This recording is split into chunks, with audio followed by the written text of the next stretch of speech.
এই মাদক, নারী ধর্ষণ এইগুলোকে কোনোভাবে রাজনৈতিক ক্ষমতা দিয়ে আর কোনো পৃষ্ঠপোষকতা অথবা প্রশ্রয় অথবা তদবির এইগুলো কোনোভাবে তিনি গ্রহণ করবেন না। নিজের সন্তানের কাছে পিতামাতা, নিজের আপন ভাইয়ের কাছে বোনরা, তারা আজকে নিরাপদ নয়, কারণ তার মাদক দরকার।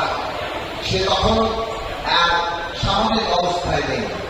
কাজে আমরা রিহ্যাবিলিটেশন, পুনর্বাসনের উদ্যোগ গ্রহণ করবো এই আলোচনা। কিন্তু সাধারণত আমরা যেটা দেখি, পুনর্বাসন কেন্দ্রগুলো মাদকের আটকা করে। আসুন, এটা হতে পারবে না তখনই যখন সামাজিক প্রতিরোধটা শক্তভাবে আমরা বাড়াবো।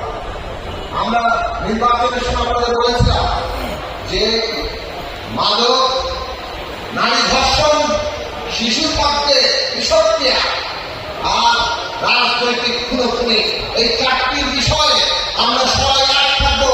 কোনোভাবে আমরা কেউ প্রশ্রয় দেব না। এই মাদক, নারী ধর্ষণ এইগুলোকে কোনোভাবে রাজনৈতিক ক্ষমতা দিয়ে আর কোনো পৃষ্ঠপোষকতা অথবা প্রশ্রয় অথবা তদবির এইগুলো কোনোভাবে তিনি গ্রহণ করবেন না। ইতিমধ্যে প্রধানমন্ত্রীর নির্দেশনায় মাননীয় স্বরাষ্ট্রমন্ত্রী ও পুলিশ বাহিনী সহ প্রশাসনকে এই জায়গায় নির্দেশনা দিয়েছেন। কাজেই আমরা এই আজকে রাজনৈতিক নেতৃবৃন্দ, এইখানে সমস্ত ইউনিয়ন নেতৃবৃন্দের প্রতিনিধিত্ব আছে, সমগ্র বাঞ্ছারামপুরের নেতৃত্ব আছেন, কেবল বিএনপি নয়, জামাত ইসলামী এবং এনসিপি এবং গণসংহতির নেতৃত্ব আছেন। কাজেই বাঞ্ছারামপুরের সমস্ত সামাজিক রাজনৈতিক নেতৃত্ব প্রশাসনকে আজকে এই জায়গায় নিশ্চয়তা দিচ্ছে যে আপনারা স্বাধীনভাবে এখানে কাজ করবেন এবং বাঞ্ছারামপুরের কোন লোক মাদক ব্যবসায়ীকে প্রশ্রয় দেবে না।